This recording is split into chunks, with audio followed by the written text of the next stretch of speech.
یہ حاتم طائی کی کہانی ہے جن کی سخاوت کے قصے آج بھی ضرب المثل ہیں۔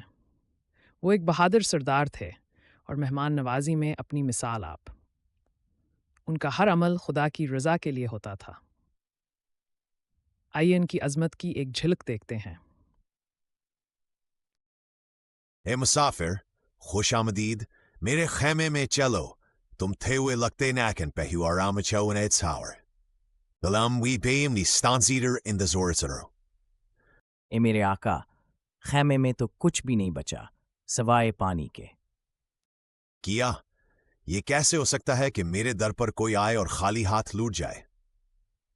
اے سردار، خیمے میں کھانے کو کچھ نہیں بچا، صرف پانی ہے۔ ایسا نہیں ہو سکتا کہ میرے در پر کوئی مہمان آئے اور وہ خالی ہاتھ لوٹ جائے۔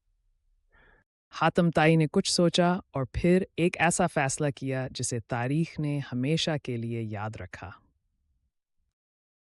حاتم طائی کے لیے دنیا کی کوئی چیز اس کی عزت اور سخاوت سے زیادہ قیمتی نہیں تھی، نہ ہی اس کا قیمتی گھوڑا۔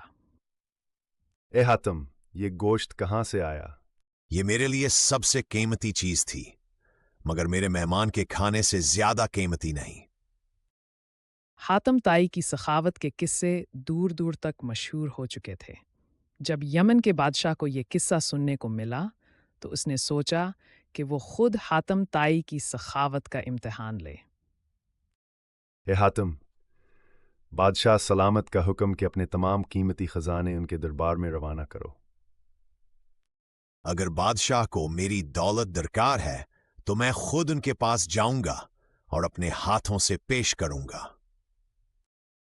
اے حاتم، تم نے بغیر کسی سوال کے اپنا سب کچھ دے دیا، کیوں؟ کیونکہ دولت آنی جانی چیز ہے، مگر سخاوت ایک ایسا خزانہ ہے جو ہمیشہ زندہ رہتا ہے۔ بادشاہ حاتم طائی کی سخاوت سے اتنا متاثر ہوا کہ اس نے نہ صرف سارا خزانہ واپس کر دیا بلکہ اسے عزت و احترام کے ساتھ رخصت کیا۔